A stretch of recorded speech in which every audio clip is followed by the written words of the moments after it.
we've really got to get rid of all vote by mail if we want to ever hope to have fair elections in this state.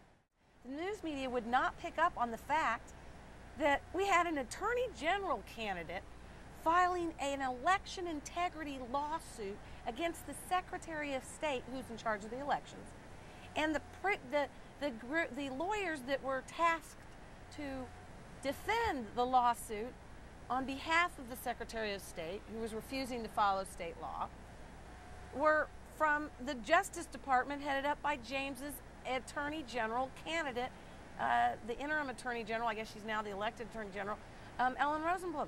But the news media, none of them. I sent out press releases. Nobody wanted to touch it. Nobody wanted to touch it. Weigh in, James. Go ahead. A fairly simple law. It said that immediately after 8 o'clock on election night, the county clerk shall destroy all the unused ballots. And I've since learned, by the way, that this is something they do all over the world. You know, even in Russia, they take a stake and they drive it through the unused ballots on election night. And in Ghana, they burn them. You know, everybody around the world recognizes the importance of destroying the blank ballots as soon as the election's over, so nobody can mess around with them. But not in Oregon. You know, we came into court, and the Secretary of State and the county clerk said, oh, we don't really understand what it means to destroy the ballots. We thought we were supposed to maintain their security, because there is another provision of law that says maintain the security of the ballots.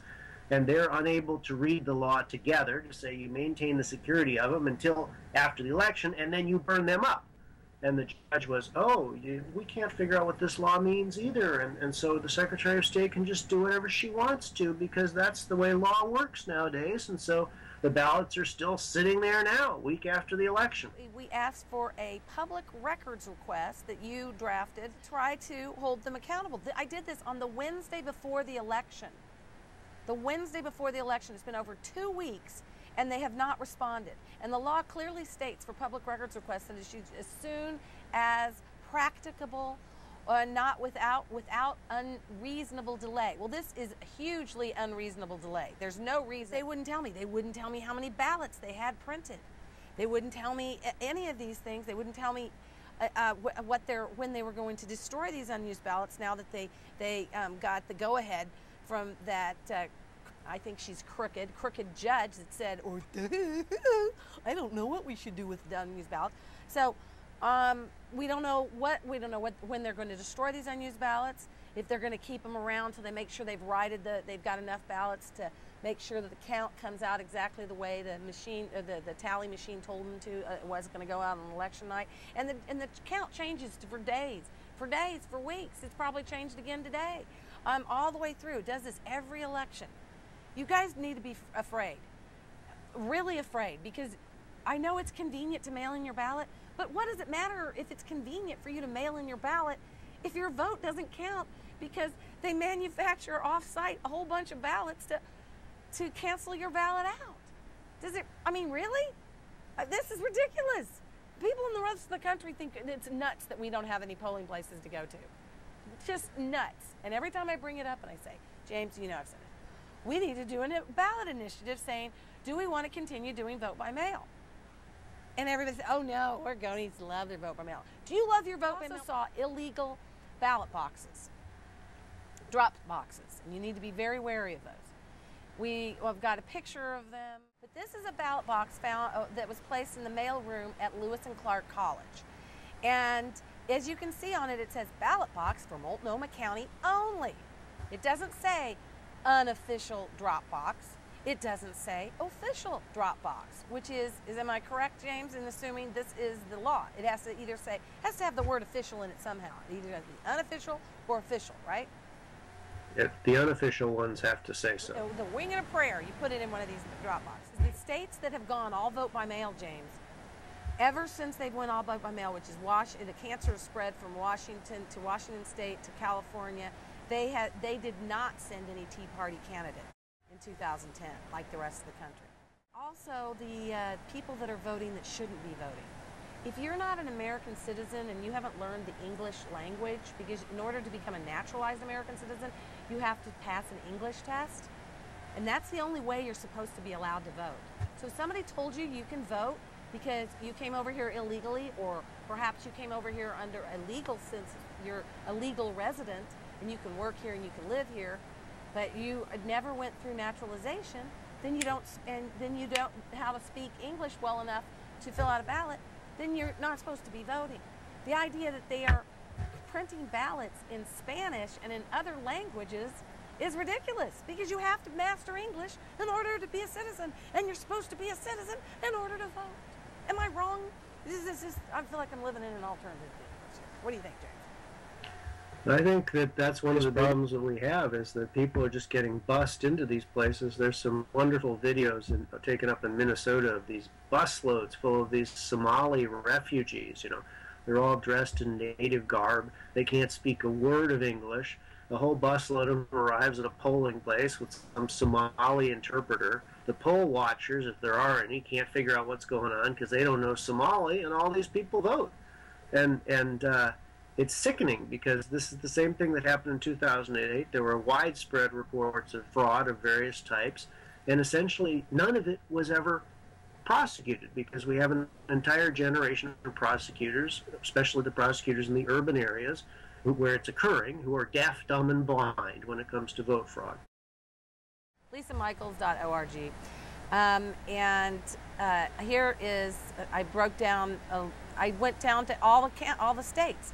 As you can see, the vote it doesn't change at all for Republican to Democrat from presidential year to presidential year, despite the fact that Barack Obama is not nearly as bright a shining star as he was in 2008. Yet he still gets almost exact same percentage of the vote against a much stronger candidate, in my opinion, Mitt Romney, than John McCain. And then John McCain and Mitt Romney get almost the same percentage in LA County, in San Francisco County, let's see, in Portland, Multnomah County, 20%, 20.74%.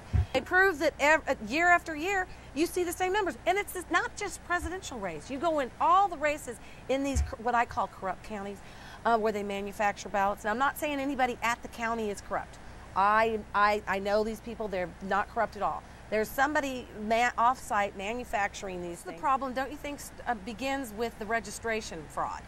There's so much fraud in the registration, they've infested it. Nobody's ever done a competent analysis to sort of evaluate the weight of the various kinds of fraud, because there's so many different kinds. One you haven't talked about at all is the military voting fraud. It's well known that the military votes very heavily for Republicans, and there are widespread allegations that lots and lots of service people did not get their ballots this year. I've even seen a claim that hundreds of thousands of ballots were misdirected by the Pentagon mail system somehow and wound up in a warehouse in Afghanistan, and by the time they finally reshipped them where they were supposed to go, oh, sorry, it's too bad it was after the election date. So there's so many different kinds of ways to cheat the system, and there's so little enforcement against it that it's getting worse and worse. We've done studies all across the country where they haven't uncovered actual fraud, which they've actually been able to prove, which is so hard to prove here in Oregon, because if it's all vote by mail, I call it all vote by mail fraud. And most of it is happening through absentee early voting and vote by mail systems, because it's so easy. You don't have to show up. You can register as many times as you want and vote as many times as you want, because there's nobody there to check you, right?